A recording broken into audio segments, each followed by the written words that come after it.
ओम श्री विष्णवे नमः। प्यारे दोस्तों, आपका अपने चैनल भक्ति सरोवर में हार्दिक स्वागत है। सनातन हिंदू धर्म में घर घर तुलसी के पौधे की पूजा की जाती है। तुलसी का पौधा बहुत ही सकारात्मक पौधा है।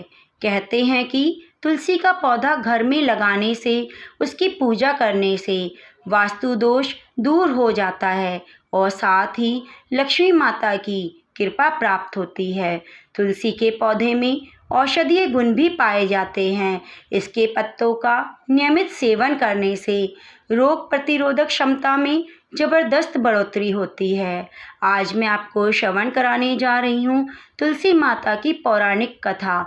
आप कथा को अंत तक जरूर सुनिए, जिससे आपको संपूर्ण कथा का पुण्य प्राप्त हो सके और कभी भी कथा को बीच में आधा अधूरा नहीं छोड़ना चाहिए। आप चैनल को सब्सक्राइब जरूर करें और बेल आइकन को दबाना ना भूलें। एक बार भगवान शिव के नेत्रों से तेज रूप भयानक ज्वाला निकली, जिसे सृष्टि की रक्षा के लिए शिव जी ने समुद्र में डाल दिया। भगवान शिव से निकले उस महान तेज से एक बालक का जन्म हुआ, तो बहुत ही तेजस्वी और शक्तिशाली था। जल में जन्म होने के कारण उसका नाम जालंधर पड़ा। कालांतर में जालंधर असुरों का राजा बना। जालंधर का विवाह दैत्यराज कालनेमी की पुत्री वृंदा के साथ हुआ। वृंदा परम भक्त थी विष्णु भगवान की। जब भी जालंधर युद्ध में जाता, तब वृंदा पति की रक्षा के लिए भगवान के ध्यान में लीन हो जाती थी और जालंधर पतिव्रता स्त्री के तेज से युद्ध में सुरक्षित रहता था। एक बार स्वर्ग का आधिपत्य पाने के लिए जालंधर असुरों की सेना के साथ देवताओं से जा भिड़ा। जालंधर के नेतृत्व में असुरों ने देवताओं को पराजित कर दिया और स्वर्ग पर असुरों का राज्य हो गया। देवतागण भागे भागे देवगुरु बृहस्पति के पास पहुँचे। बृहस्पति के कहने पर देवतागण भगवान विष्णु की शरण में पहुँचे। देवताओं की प्रार्थना सुनकर भगवान विष्णु उनकी सहायता के लिए जालंधर से युद्ध करने गए, पर भगवान विष्णु शिव के तेज से उत्पन्न जालंधर को पराजित ना कर सके और वर मांगने को कहा। जालंधर ने चालाकी से भगवान विष्णु को लक्ष्मी सहित अपने महल में रहने का आग्रह किया, जिसे भगवान विष्णु मना ना कर सके। इस तरह जालंधर ने भगवान विष्णु से भी अभय प्राप्त कर लिया। इसके बाद देवता हार कर बृहस्पति के साथ भगवान शिव की शरण में गए। देवताओं की सहायता के लिए भगवान शिव जालंधर से युद्ध करने गए, पर भगवान शिव भी उसे पराजित ना कर पाए।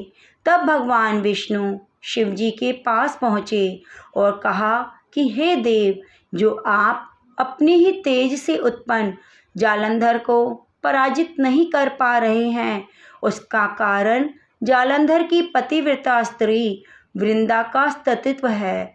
आप जालंधर से युद्ध करें और मैं वृंदा का ध्यान भटकाने का प्रयत्न करूंगा, क्योंकि जालंधर का वध सृष्टि के कल्याण के लिए आवश्यक है। यह कहकर भगवान विष्णु जालंधर का रूप धर के उसके महल पहुँचे। तब वृंदा अपना पति आए समझकर तप छोड़कर उसकी सेवा सत्कार में लग गई।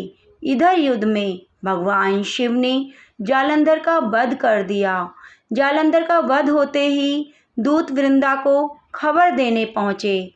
तब वृंदा को समझ में आ गया कि उसके साथ छल हुआ है। तब वृंदा ने भगवान विष्णु को अपने असली रूप में आने को कहा और पत्थर हो जाने का श्राप दे दिया। स्वयं योगा यज्ञ में प्रज्वलित होने के लिए तैयार हुई। तभी वहाँ पर सभी देवी देवता पहुँचे और माता लक्ष्मी वृंदा से भगवान विष्णु को श्राप मुक्त करने का अनुरोध करने लगी। जिसे मानकर वृंदा ने भगवान विष्णु को तो क्षमा कर दिया, पर स्वयं योगाग्नि में भस्म हो गई। तब उसी भस्म से एक पौधा हुआ जिसे तुलसी कहा गया। भगवान विष्णु के उसी पत्थर रूप यानी शालिग्राम से तुलसी विवाह की परंपरा शुरू हुई। आज भी एकादशी तिथि को प्रतिवर्ष तुलसी विवाह का उत्सव धूमधाम से मनाया जाता है।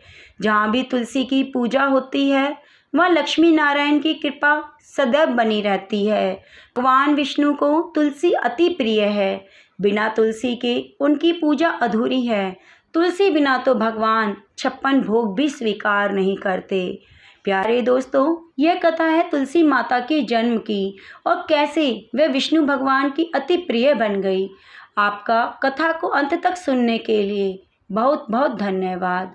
तुलसा महारानी नमो नमो, हर की पटरानी नमो नमो। तुलसा महारानी नमो नमो, हर की पटरानी नमो नमो।